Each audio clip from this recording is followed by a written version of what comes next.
What up?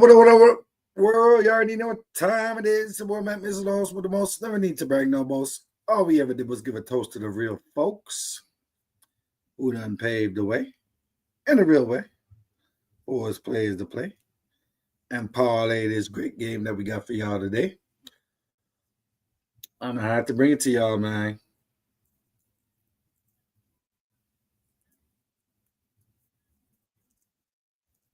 Listen, Jalen Hurts is a great quarterback. I don't understand all this backlash,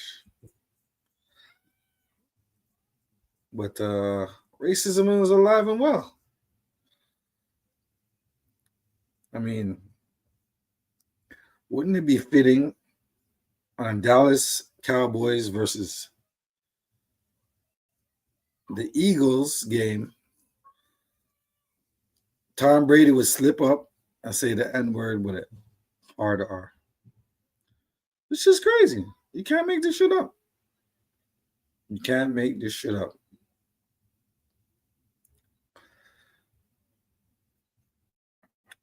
So there go Tom Brady. I don't know what he's doing, but he's doing something that ain't.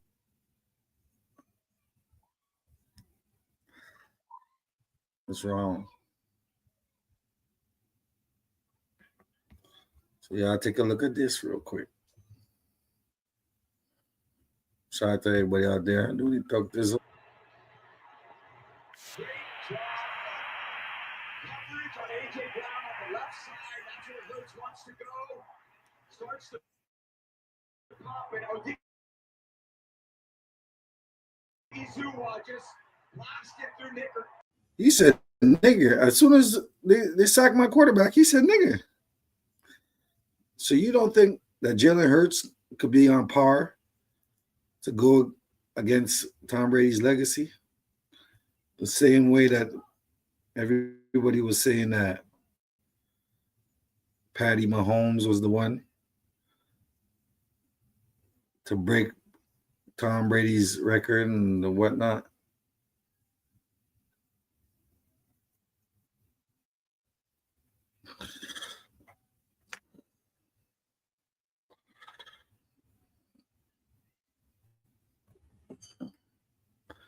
So it don't make no sense. It don't make no sense, y'all.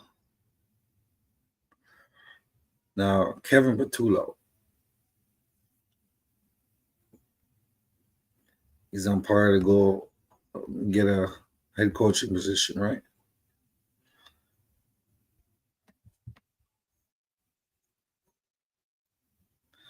Why is he running these conservative plays and all these bum ass plays for Jalen Hurts?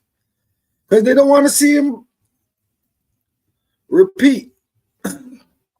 That's 3 championships in 2 years. I mean, 2 championships in 3 years. Going there to the bowl 3 times. They don't want to see that happen. He's not Sambo. He's not buck dancing. He doesn't have a Karen on his arm. You know, they ain't ready for that. The NFL ain't ready for that. The same way they did my dude, what you call him? Why am I slipping? What's my quarterback?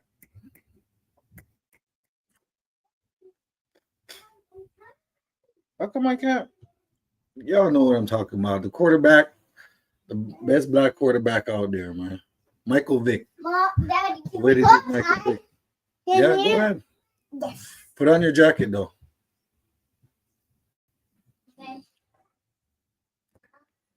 So look how they did my dude Michael Vick. It did him dirty, right? Saying, oh, he was using his houses to hurt dogs. They're trying to hang him, trying to say that he's a dog killer and all this shit. But they know in the South, pit bulls, they fight pits. That's what they do in the South. They do it everywhere. That's what they do. So now,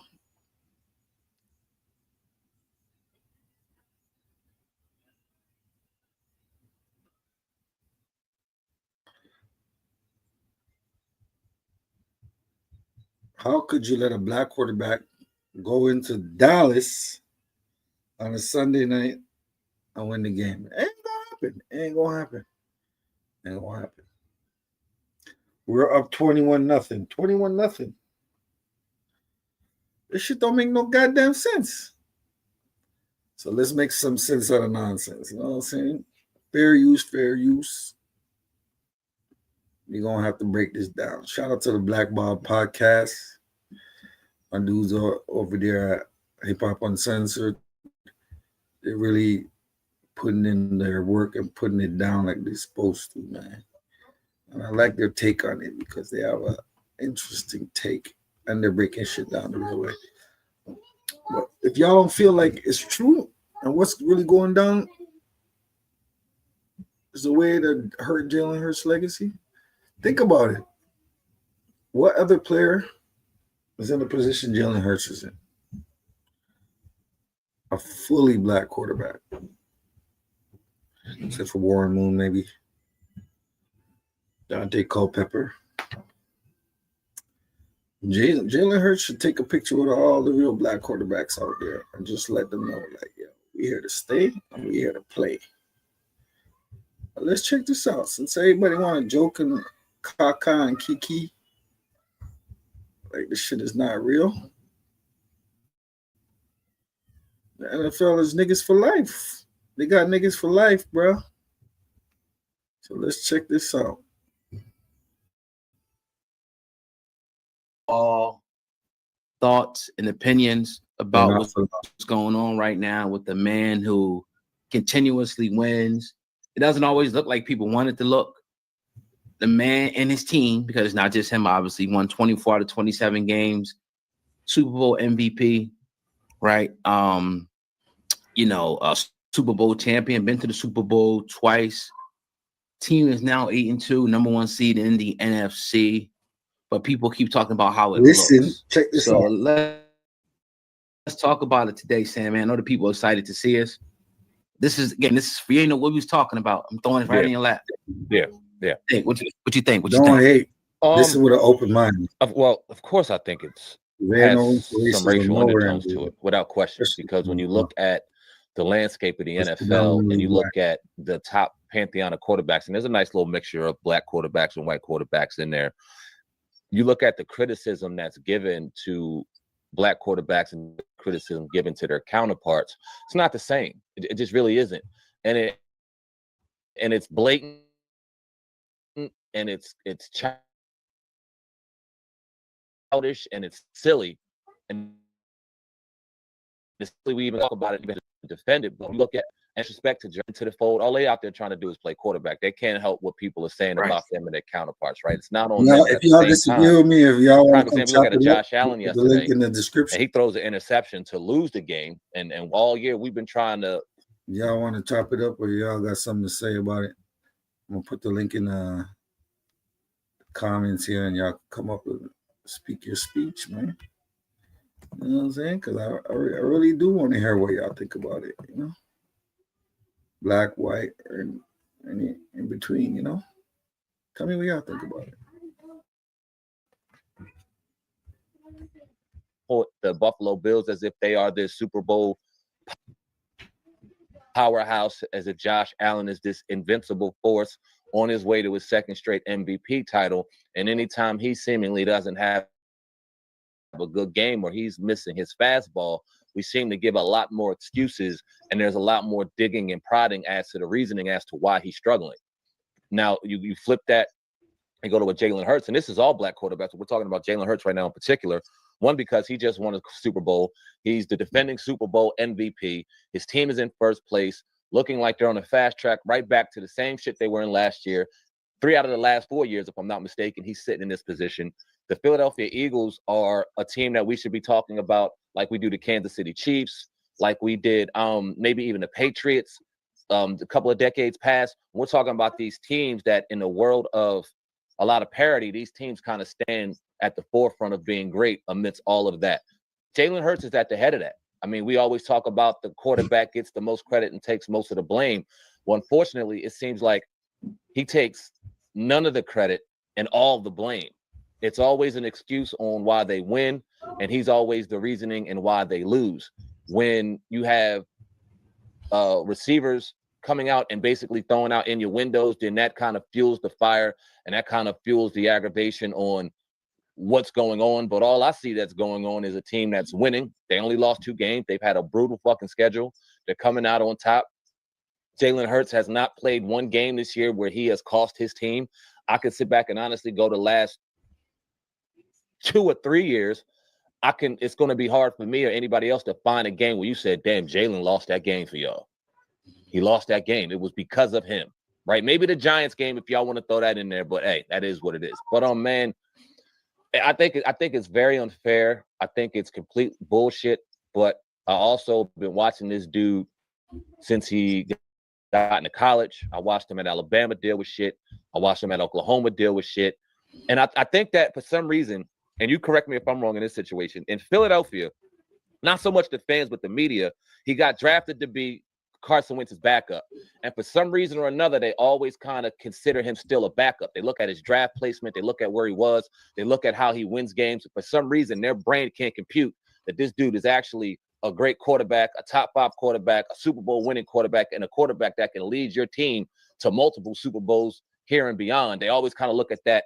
Oh, well, he was maybe, and then they don't say it, but they kind of act as if he's a 2nd-round pick. He was a backup. He was supposed to be a backup. He doesn't have the traits as a, man, fuck all that shit. Fuck all that shit.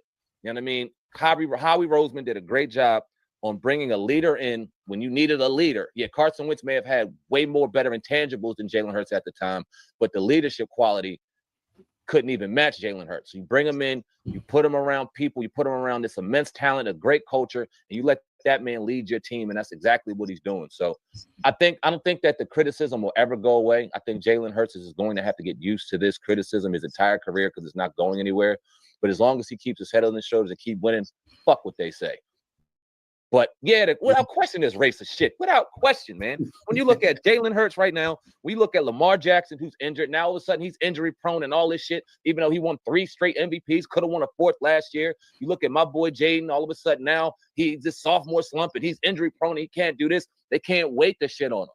They can't wait. And they sit back and wait. And now it's like they can't find anything to shit on Jalen about.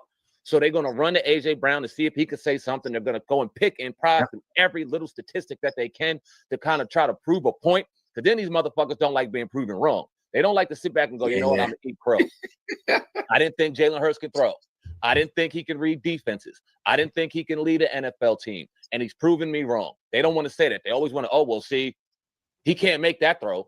You see, Josh Allen, that's only a throw that 2 people in the world can make. All this shit. It's like, Right. Get the fuck out of here, bro. But I mean, I've always said it, and I'm joking, but I'm also serious.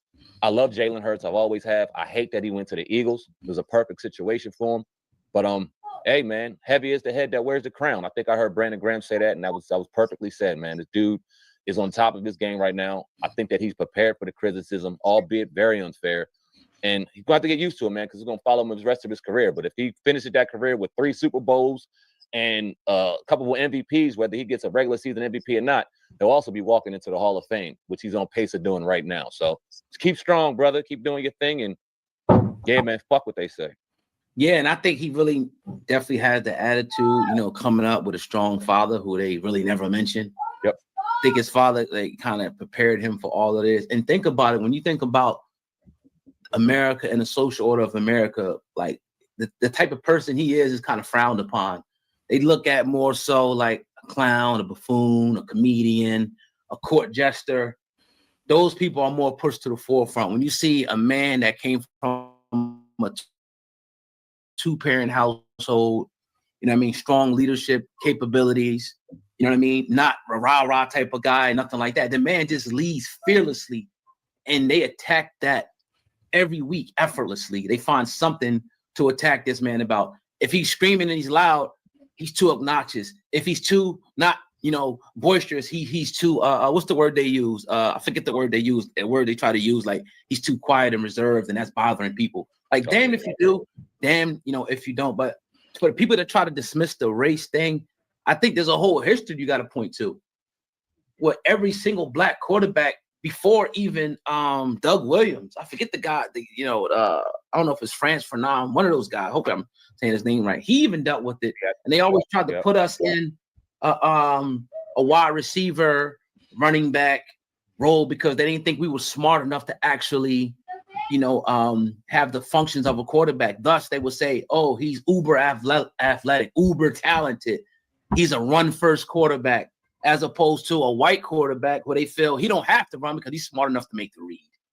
So this black man keeps on running because he can't read a defense, so he's going to use his athletic ability to run out of there and run out of dodge because he can't take the time to process and read a defense. And this goes back even to the whole black inferiority, complex that has, permeated, parts of education, political, entertainment, anything. The 400-year marketing campaign where they, had us as lazy, unintelligent clowns, portrayed all through media.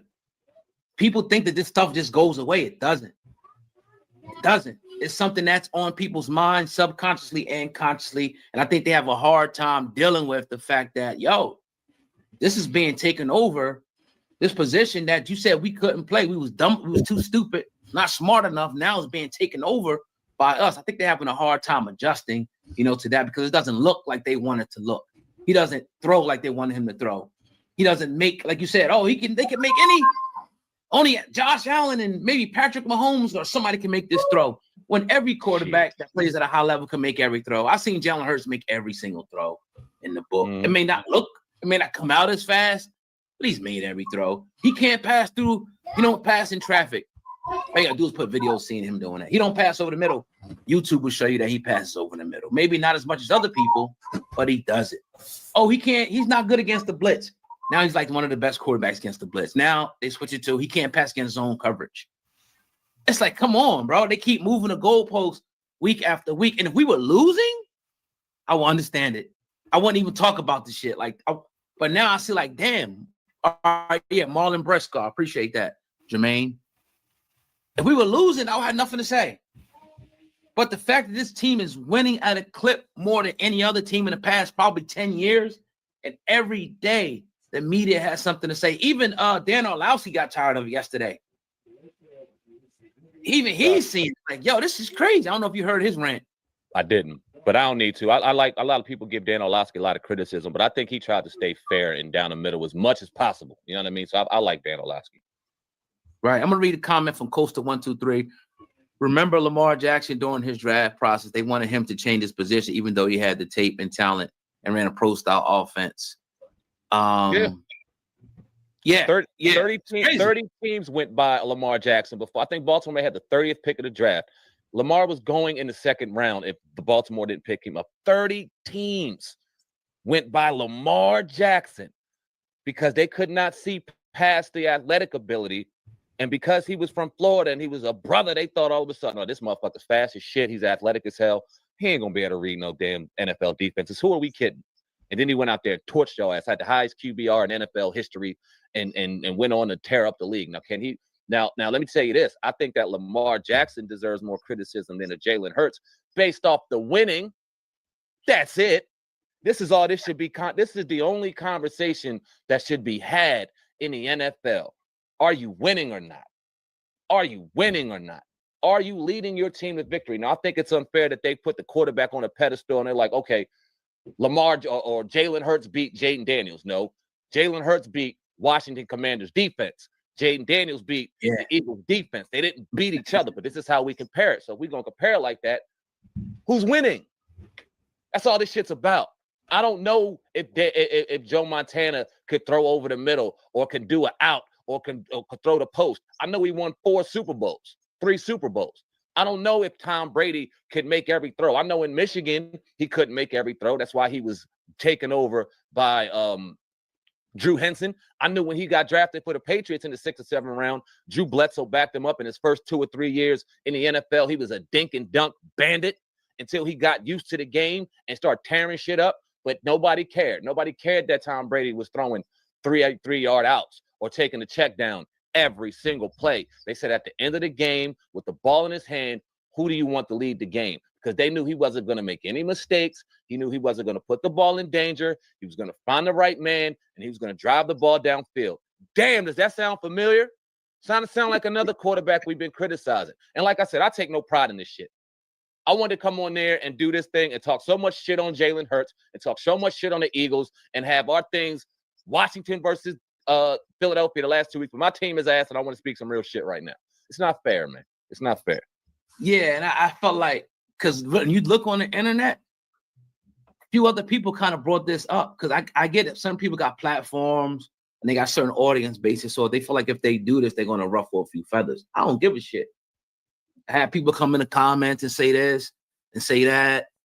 It's a subject that has to be talked about. And if you know our history, we always kind of, dive into the topic that people don't really want to deal with. But, I mean, it's on the table, bro. Like a guy was saying yesterday, we can't take it off the table because it's at the table. Yeah. And I even see the same thing we talk about with Jaden Daniels. The man had a historic year. Now he has a little rough patch. And I knew they would turn on him. Now all of a sudden he's injury prone. You got some people talking about trading him, getting assets.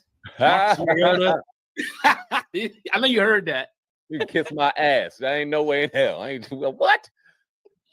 I did hear some white boys on it, and I hate to even bring it up to race, but it is what it is. I seen some boys, first off, they wanted Jaden Daniels. They never liked him. They was always trying to make an excuse. They made excuses last year, and now they think Drake May is better because Drake May's having a great year, not taking anything away from him. But now they got the nerve to say Marcus Mariota runs that offense better than Jaden Daniels. Are you high? Are you high? What? Yeah. Yeah. But they just can't wait to do it. They can't wait to just usher him out.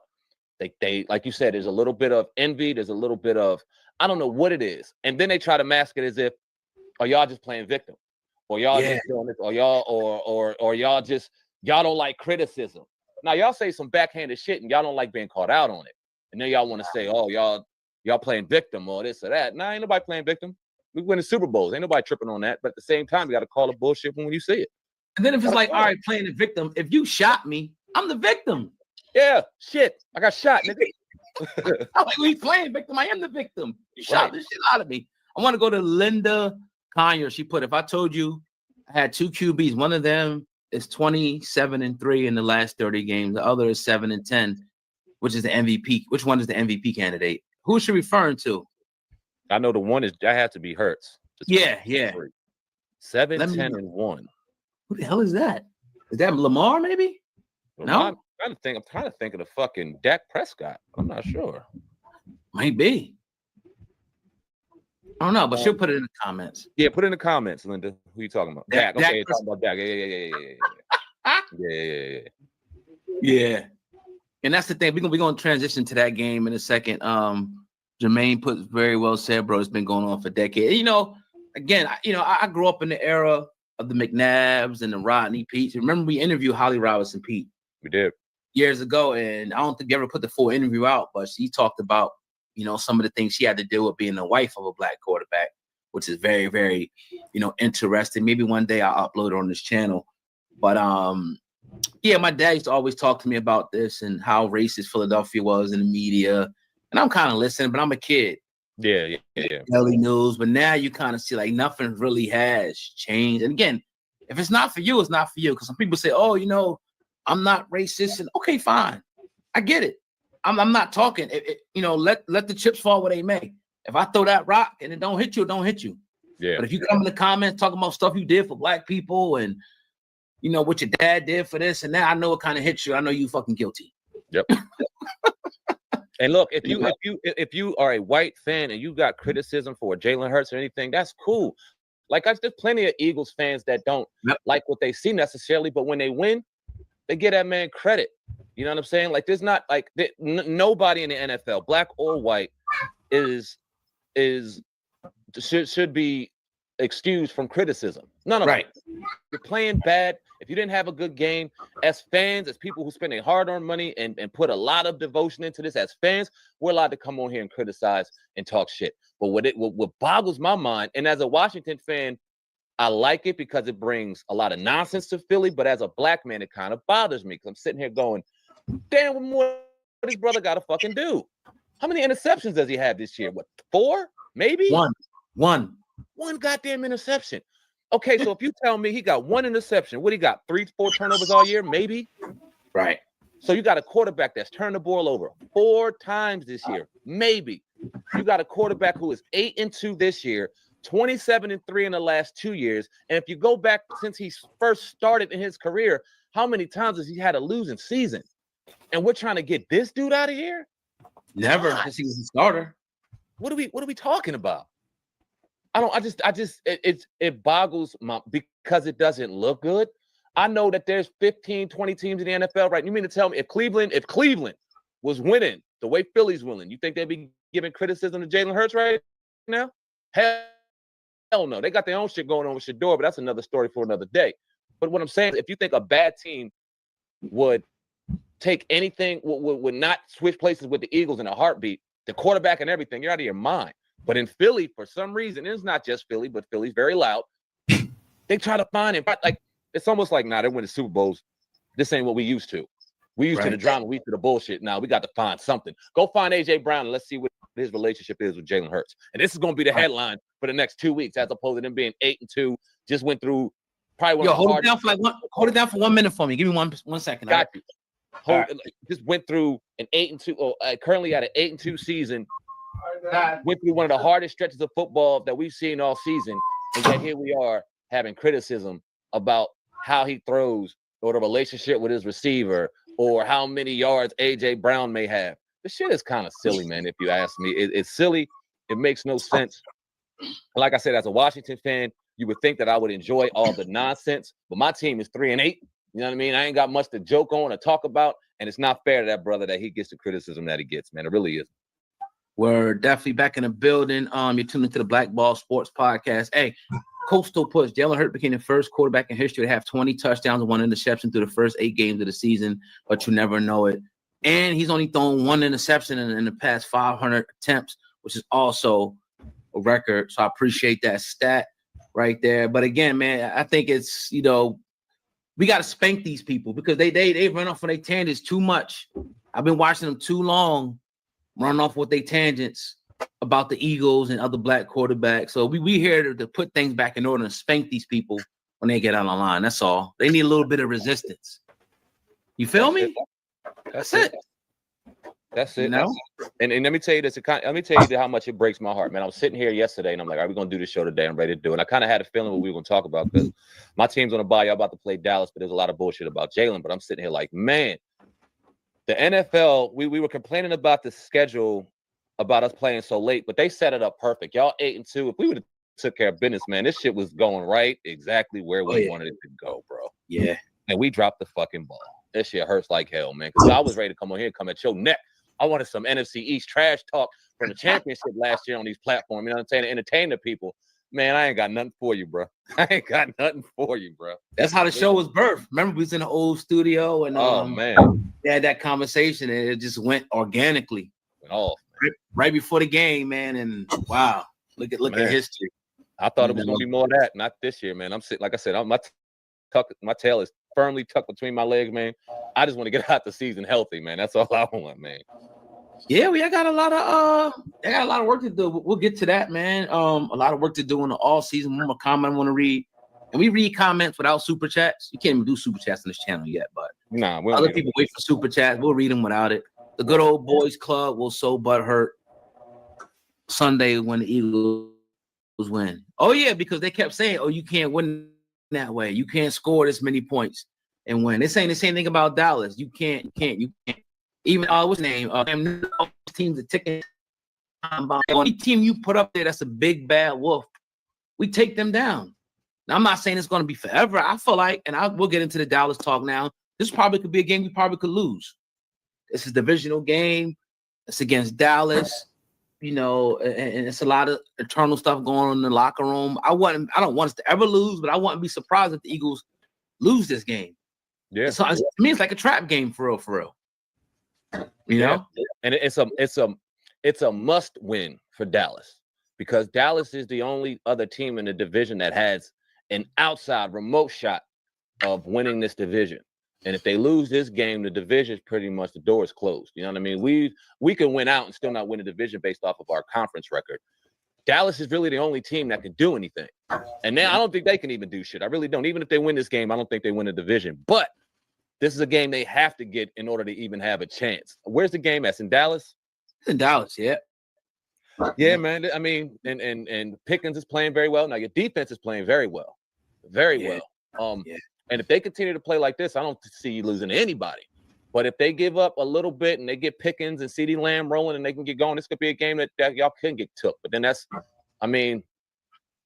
happens. I don't think that it changes the fact that you guys are going to win a division. And I also don't think it's going to change the fact that you guys are going to continue to do what you do. But I do think it's a must win. Whether they win or not, I don't know. But it's a must win for them. Yeah, somebody put I'm a Cowboys fan. I don't see a win due to our defense. Yeah, that's what I kind of say. I feel like it might be close, but I think the Eagles, at some point, I feel like the offense is going to get going. And the schedule kind of permits that. You know, we got the Washington Commanders twice, even though they're playing a little bit better. Right now, we got the Raiders, the Chargers, the Bills. So by default, the offense is going to start to pick up. And even last year, Jalen Hurts has better numbers than he had this year. Last year, offense peaked at the right time. Yeah. Like, really, it started peaking against y'all, like in the playoffs, for real. Yeah. The NFC champion. And that might be too late. Some people may think. But as long as you, on that day, you can find a way to win, I think we got the pieces on offense to click at any moment. I don't think it matters how you're playing. You know what I mean? At any moment. Saquon Barkley is one of 3 or 4 running backs that anytime he touches the ball, he can go from wherever he's at. That's dangerous. You still got one of the, even though the offensive line has not played at an historic pace the way it did last year, it's still a top offensive line.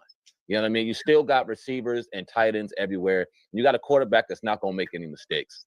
If the coordinator gets his head out of his ass, y'all going to have something going. But the defense right now can win y'all a championship, period. I was looking at that Houston game against Buffalo yesterday. I'm like, if Texans had an offense at all, I would pick them to go to the fucking champion, to the Super Bowl for the AFC, because that defense is elite. They just have no offense, bro. So, I mean, defense wins championships in this league, especially around this time when you got a team like y'all's, to where it's not a bad offense, it's a sleeping giant offense, to where if one thing clicks and one thing clicks there, it's over. I'm kind of nervous that it didn't click yet, because it's like, okay, when it does, then what's going to happen? So, I mean, I think y'all on a good track, man. It's hard as that is to say. Yeah, and who do you got on? How you see this game kind of playing out versus Dallas Cowboys? Close. I thought I would see a high-scoring game against the Detroit Lions and the Eagles, but then I'm like, okay, this was prior to me thinking that the Eagles still, that cornerback, the secondary was kind of questionable. I didn't know what the boy from Miami was going to bring out from a pass rush perspective, so I had some question marks going into that Detroit game, and I had them winning a close game, but a high-scoring game. The way y'all defense is playing now, man, if y'all can hold Dallas to under 20, I don't see y'all losing. I really don't. I also see like a 2017, 24-20 type game. I don't see a high scoring affair like I was thinking about the last few weeks. I just think that good teams find a way to win late and bad teams find a way to lose late. And I don't think Dallas is a good team. So I think it'll be close. I think that, you know what I mean, it'll be a good competitive game, but at the end of the day, whether on offense or defense, y'all make a play and y'all win. Yeah, I feel the same way. I feel like the way that defense is playing, it might even be playing better than it was last year. A lot of people are saying that. I didn't expect it. I really didn't. You know, but Vic is such a good coordinator, and I think that the missing piece was getting Jalen Phillips, bringing him in. You got him, and you got Carter on that line. Amoro Jomo's playing lights out. Nakobe Dean's bringing a different type of energy to the defense. Jack Bond was already good. Quinyon Mitchell was locked down. Dory's playing better. Cooper's locked down. Makuba's playing better. Blankenship's playing better. Yeah, it's a team that should be competing for, you know, a Super Bowl. With that being said, though, Dallas, George Pickens, I want him in Philly, bro. George Pickens. Bro. I want him in DC so damn bad, bro. If he gets the free agency, he's getting paid. Yeah. And they can't franchise him. They can't franchise him, so they're going to have to get that boy his bread. Man, so, oh, my Lord. If they let him walk, and I think the Eagles going to get rid of AJ. Yeah. But the Eagles are going to try to retool right away. You know how he's not going to, whether it be I don't know how he would fit with the offense or whatever the case may be. That's a different story. I still love AJ. But yeah, George Pickens is playing great. He's going to get his Sunday. He's going to get his. As good as Quinyon Mitchell is, he got Quinyon the last time a few times, bro. That boy's bad. He's 24 years old. Right. And he's built like Plaxico and runs like a fucking today's wide receiver. The boy is bad, man. The only thing that was stopping George Pickens was George Pickens. Second he got out his own way, ain't nobody stopping that dude, man. Yeah, you want to read Star Alliance's comment? Got you. Do you think the NFL is racist to black quarterbacks of it in dollars? They don't say anything about that quarterback too much, but the Eagles, they always been criticizing since they started winning. So go ahead. I'm gonna tell you what the Eagles, I don't know about other teams, but they get a lot of engagement and clicks. I'm starting to notice that. Like the articles, the YouTube, they are a very popular team. So I feel like these companies like, yo, look what the ratings did last week. Let's keep talking about this shit. That's, in my opinion, that's what I think it is. Whether it be Jalen Hurts, the AJ Brown, the shit explodes. Like even no-name people, like this fat dude in California, I'm not gonna mention his name. This fat, racist, sexist pig over there in California. He says something about Jalen Hurts and it goes viral. He's a nobody. You know what I'm saying? But it goes right, exactly. Good. You know what I mean? Yeah. But anyway, he'll never step foot in Philly. You know, but I think that's one of the main reasons why the shit goes nuts in the media. And you know, they're one of the top teams, I guess. And it's a big media market as well. Yeah, and we live in a day and age where now people can and people's engagements run it. And you know how the Eagles fan base probably one of the rabid fan bases in the country. You know what I mean? In all sports. So you say something against, they're gonna flock to that. They're gonna flock to that piece of content, and they're gonna give you a piece of their mind, whether it's good or bad. You know what I mean? And all engage. It doesn't matter if it's bad or good. Engagement is good. All engagement is profitable engagement. Whether they love it or hate it, they're all making money from it. The dollar don't change. So yeah, it's definitely something to that for sure. Just like we put a video up on YouTube and let's say you got 500,000 views, but everybody coming at your throat. I don't give a shit. I'm going to the bank. Oh, you suck. Oh, I don't like you. Oh, you a bum. You a punk up. Yep. Bank. I had some lady yesterday talking about, oh, y'all industry plants. Look at this. Y'all don't know what y'all talking about. I wrote blah, blah, blah, blah, blah, fucking blah. I start laughing at the shit because they just engagement. They just want to be engaged. That's all this shit's about, bro. Right. Yeah, for sure. But yeah, man. So we got that down. Washington Commanders, man, are right now a dumpster.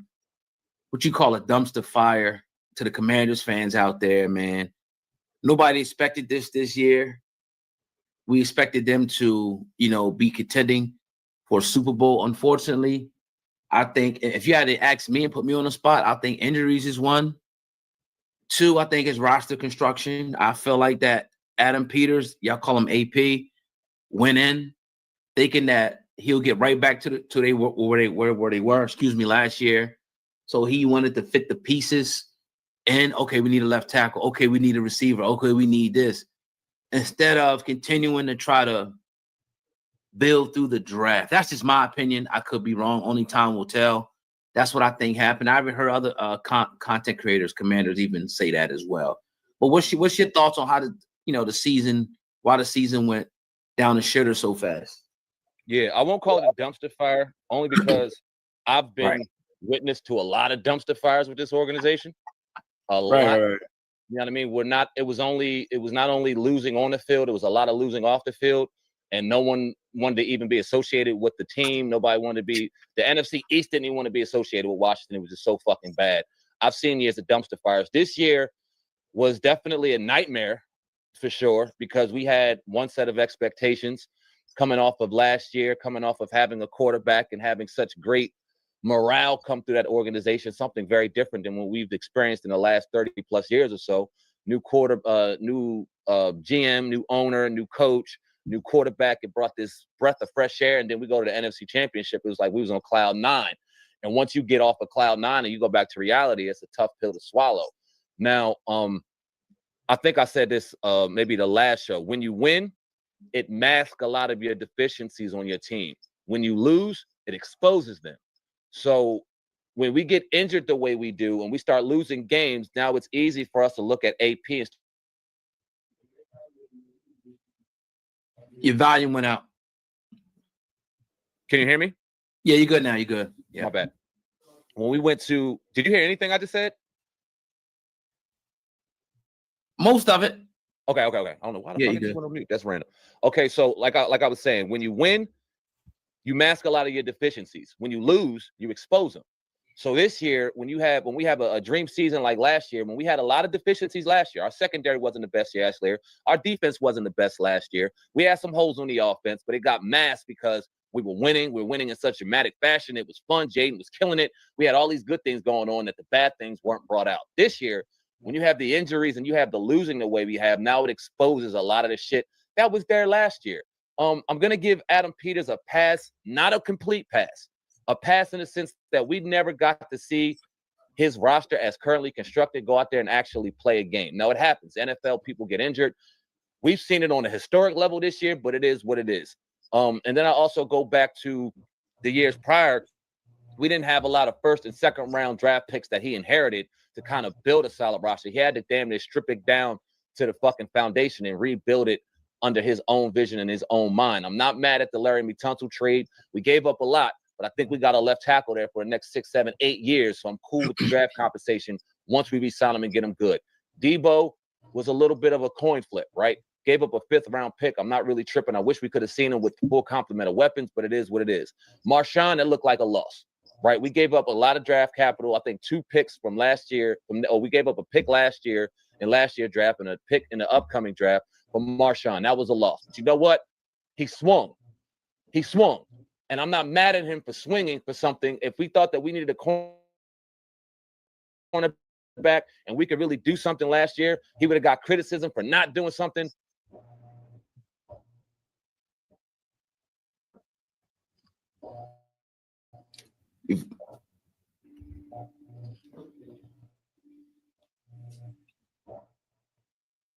Your volume hit out again. It wasn't long though. You good? All right. I'm gonna give him a little bit of a pass, but I am looking at how he drafts. Now I'm looking at the draft picks themselves. Yeah, I mean, I'm looking at a Johnny Newton who we picked in the 2nd round, who once we drafted him, everybody was like, yo, this is a steal, this is this. And I thought it was a steal. He had 2 foot surgeries. He's not, you know what I mean, going out and and producing the way that we thought he would produce. I'm looking at him. I'm looking at Ben Sennett. I'm looking at Brandon Coleman. These are 2nd and 3rd round picks from 2024 that are going to go into year 3 next year that really got to show me some shit. I'm going to look at Adam Peters like, damn, man, you hit on Mikey. And even though Mikey's having a bad year, I still think that's a hit. You hit on Jaden. What we doing, man? We got to hit on some more draft picks. So I'm still on Adam Peters. I'm not going to give him full criticism about it because of the years that the team that he inherited, and we never got to see it, the full complement of people that he brought in. But at the same time, next year has to be different. Next year we have to go into it. We got to be aggressive in free agency and pick up some pieces that are going to help this team win both offensively and defensively. I don't know where we're going to end up as far as draft-wise. If we're in the top 5 or top 6, hopefully he can maneuver that into some more type draft picks. If we're not, and we go on a little bit of a winning streak and we ended up in 17, 18, then the draft pick we have to hit on. I'm not talking about hitting a single. We got to hit home for 3rd year. I think the passes kind of start going away and we start going, hey, yo, listen, these people that you bring in here, these people that you draft, they got to start having an impact. Jaden's in his 3rd year. DQ's in his 3rd year. We got to start seeing this shit move, or we are going to have some serious questions. I'm not of the mind of just saying, oh, we got to get rid of Adam Peters after year 2. Now, that's what made us lose for 20, 30 fucking years, being irrational and doing irrational shit and not letting things kind of settle in and doing and making irrational decisions. Now, I want to see these dudes be able to play out their contract and give some put their legitimate hands on this roster and see what happens. I'm going to give him a pass because of the injuries and because of what he inherited. It was a meme that came out the other day that was like Washington has the slowest team. I know you probably the oldest team and a couple other things, man. To me, this has to look 100% different next year, meaning that it's going to have to be a lot of young guys, an infusion of young talent on that field.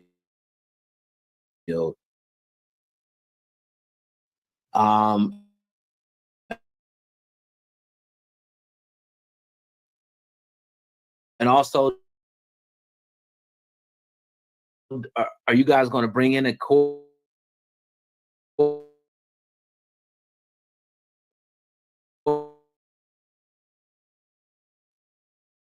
coordinator, or Dan Quinn going to take over the defensive coordinator, capability? So let's start with the defense. And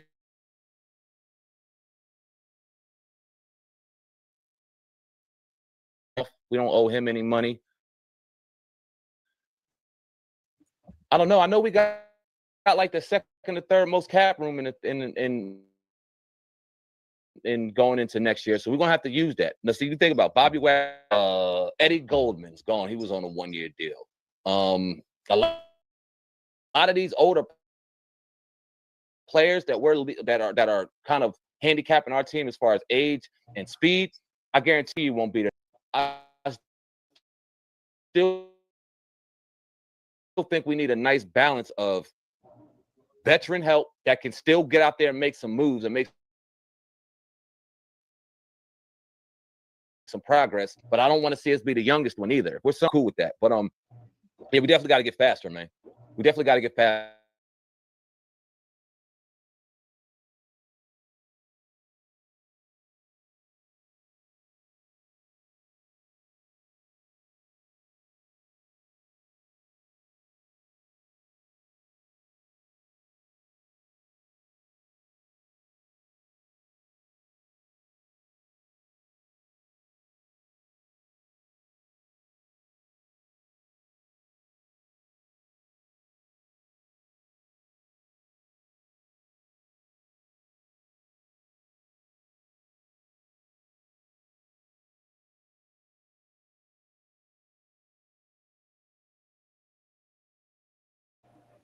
And I like Jaden Daniels. He's a good player. But Washington is his team, and they really ain't my team, so cut it short. But the overall sentiment is the black quarterbacks are not being treated the same as their counterparts, especially Jalen Hurts, because he's on a whole nother level. And now he's being given these weird ass calls. And O-line that's pretty depleted. Well, how does your O-line get injured? It's because of the play calling. You have to fight to block even harder because the play calling is not up to par. They wanted us to use Saquon a whole lot, but run game wasn't working as the same as last year. So Kevin Petula wasn't even there last year, so you got to look at that. So the game is real, man. And it's rigged. And the fact of the matter is, they want Jalen Hurts to look like he doesn't know anything about the game, But he's pretty much looking at the playbook, looking at the thing, and he has to make quick second decisions. And his coaches don't get no flack. I haven't seen this NFL team in a long time, where the media doesn't go after the coaches; they go after the quarterback. You know what I'm saying? It's kind of whack, especially seeing as though they were winning. I've been doing that since the beginning, so I don't know. We go to the Super Bowl again. That'll be 2 out of 3 years to go to the Super Bowl, and you're saying he's not a nice quarterback? Like you said, Tom Brady started off conservative. Jalen got his whole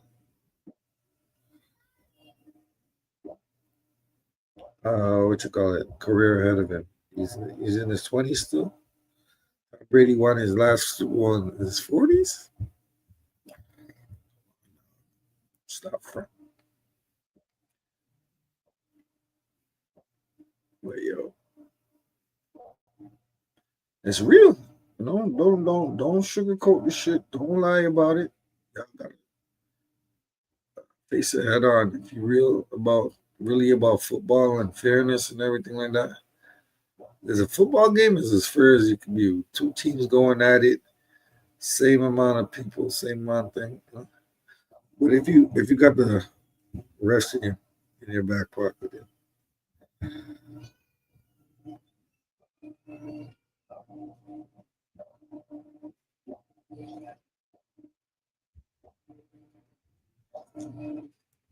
but shout out to this YouTuber, man. He makes you done really well. I gotta commend him, and I second this motion. Listen.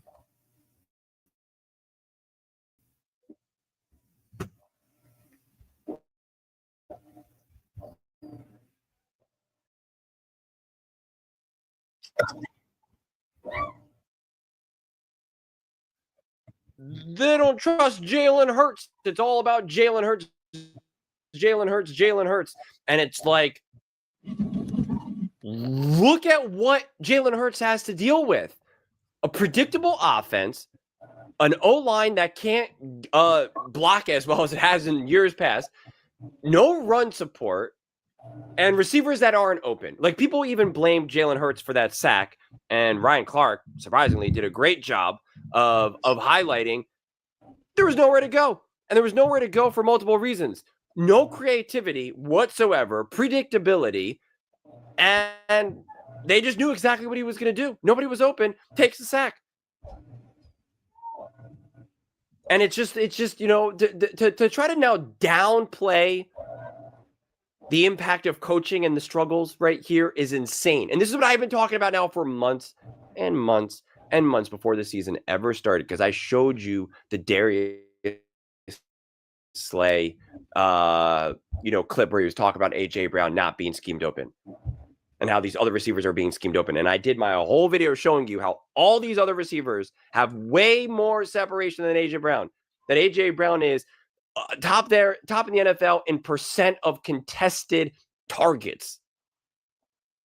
And then when you have really bad faith people out there saying, well, they run this offense because they need to simplify it for Jalen Hurts. And now they mean simplify in a bad way, because I always talk about an offensive coordinator is supposed to simplify and make things easy for his quarterback. That is the job of the coordinator. But when they mean it in the negative, which is why even Tom Brady himself came out and said people are trying to act like this offense is elementary for Jalen Hurts. It is not. It is not remedial, right? And so he tore that up right away and was like, no, and had nothing but praise for how Jalen Hurts had been playing. Jalen Hurts played awesome in this game. So it's just so bizarre to me that all of the narrative-based conversations want to just so hyper-focus on Jalen Hurts. And then when you get to like the actual conversations about what's going on from a football perspective, it's a completely different story. It's a completely different story. And you can see how Pickens and Schottenheimer, they're using each other. Schottenheimer's using Pickens better than the Eagles are using A.J. Brown or Devontae for that matter. So that's why I'm so sick of this narrative of Colin just constantly saying, or Nick or anyone, where they're just like, Jalen Hurts is the problem. Jalen Hurts is the concern. It's like, no. And now the problem with the Eagles is there's no easy solution here. A lot of people keep commenting, well, you got to fire Kevin Patullo. You got to fire Kevin Patullo. And it's like, there's no easy answers. You can't just fire him and now magically, like, even if you could get an awesome coordinator, like perfect scenario, or what was considered maybe the most realistic scenario, Mike McDaniel or something. and he gets fired. Now, you can't just bring him in now and just immediately now just like revamp the offense in the middle of the season. That's not easy to do. It's not easy to do at all. And now, even if you fired Kevin Patullo, you'd be promoting someone else within.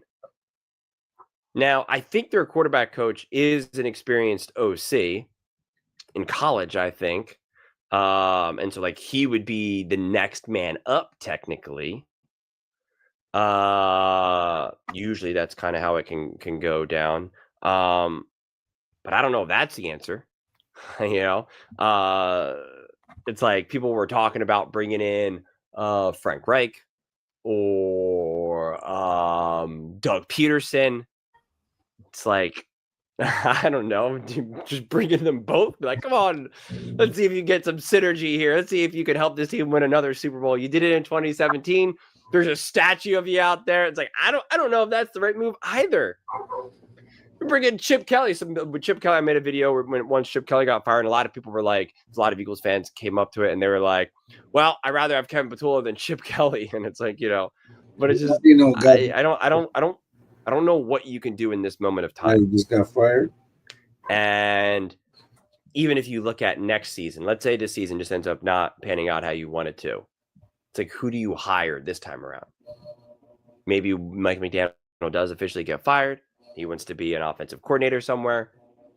And maybe the 49ers are able to like convince him to come back and they get the band back together. Or maybe Howie's just like, no, come here and run this offense for years to come. And you're going to get a lot more credit. Shanahan's going to get all the credit. Come here. We won the Super Bowl. 49ers didn't. Come here. Come to us. We'll pay you. And we'll make sure. We want you here for a long time. But honestly, I could see Mike McDaniel getting another head coaching job. I could see the Giants saying, we'll take you. Daddy. You struggled because you had Tua as your quarterback. And the Miami Dolphins are a mess.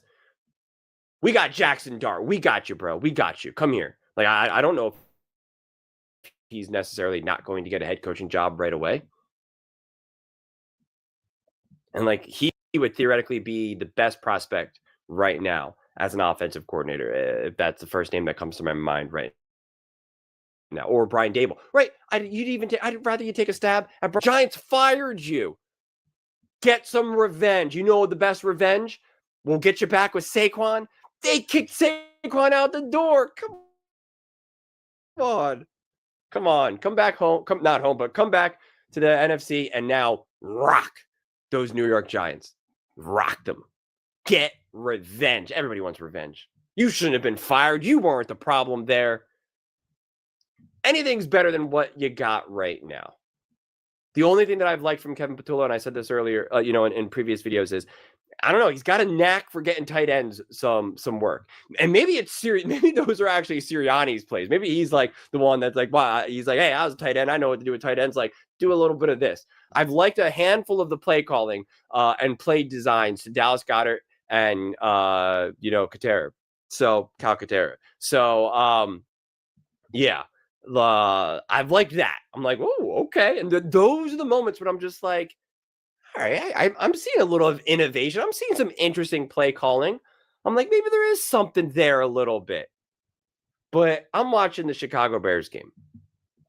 And they're playing the Steelers. And they talk about how Ben Johnson, that offense, and they're like number 1 or number 2 in big plays, explosive offense. And they talked about how Ben Johnson doesn't believe in just throwing these go balls. He believes in scheming guys open. You know who also believes in scheming guys open? Sean McVay. Andy Reid. Kyle Shanahan. Mike McDaniel. Seems like all the offensive minds are like, we got to scheme guys open. Shane Steichen, watch, especially the first half, because then there was not much to do. It kind of became a little struggle bus with Daniel Jones and they couldn't run the ball. But all of the successes in that game where you were like, whoo, Colts can win this game, 100% all because of Shane Steichen. 100% all because of Shane Steichen. masterclass in moments of getting Daniel Jones like layups, but not layups where it's like, all right, we got a good like 5-yard layup here. Now it's 2nd and 5. No, we're talking like game-changing plays. Game-changing plays.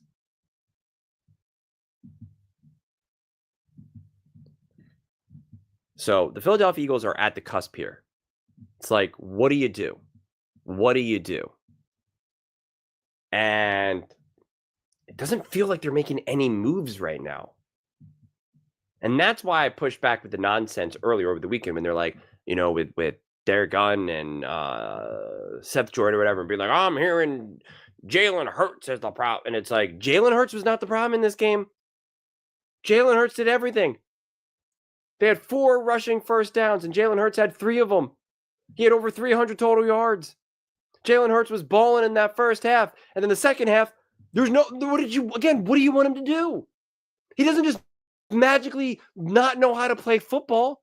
Jalen Hurts in his entire career has never been known as inconsistent. We've never said throughout his career, well, you know, Jalen, he always has that quarter where he's always known not to have good halves. You just don't know if it's going to be the first half or the second half. This is a new problem. Jalen Hurts isn't new. A.J. Brown isn't new. Devontae isn't new. Saquon isn't new. It's a new problem that's happening. It's a new problem that's happening. Didn't even happen in 23 in his down year. But I don't know. It's like if you're Harry Roseman right now and you're looking at this and you're trying to figure out, you're trying to diagnose, right? You're trying to figure out, is it Kevin Patullo? Is it the O-line? Is it Jalen Hurts? You have to leave no stone unturned. You look at everything. You're like, I gotta figure this out right now. Like where's the core of this problem? Because if Kevin Patullo is actually good offensive coordinator, but the O-line isn't good enough, if A.J. Brown has lost a step, Jalen Hurts, they need a limited playbook. Again, I'm not saying any of these things are true. I'm just saying like you gotta have to go through it all and troubleshoot. And you're just like, what is the decision here? And it's like, if you reach the conclusion that it is a coaching issue, it's like, make the decision now, because what are you risking? Could it be a worse offensive hire? Even let's say it would end up being the wrong decision to fire Kevin Patullo or demote him. Like I don't even know what would be at stake here. If it's possible just to be like, we're gonna put you back as the passing game coordinator or something. Or you do just bring in a consultant and it's just like, let's just have a meeting here. And I don't know exactly what the rules are within the NFL. Like if you can invite a Brian Dable into the office and say, hey, let's just talk. Let's just have a conversation. What do you think is going on right now? Hey, I'm going to queue up this drive right now. What would you call here? What's your idea here? What do you think we need to do to get Jalen better? And, you know, if you like what you hear, say, all right, you're hired. Come in here. Like, I don't know. You can, there's options. There's something. And at this point, it feels like something is better than nothing. And yeah.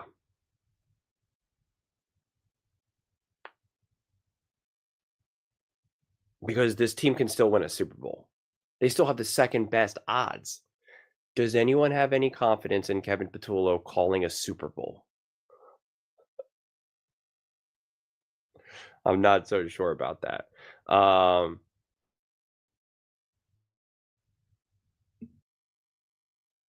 Exactly. So in conclusion,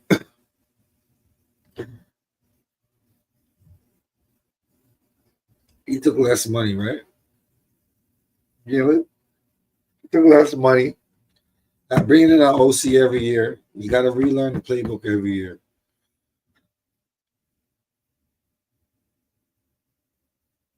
I don't know what they're doing in the front office to make these moves, but I gotta clean that shit up. And it ain't on the black quarterbacks back. Y'all gonna build y'all careers. You know what I'm saying? Build your career the right way, you know. Start winning. Start making your players feel like they're involved, you know. Change up the offensive coordinator if you have to, you know. Don't keep him around just so you could guarantee him a head coaching job next year. That's crazy. You gotta win another chip, man. Some more Matt Mizzle. You know my slogan. If you're real in the field, forget how they feel. F racism. Yeah.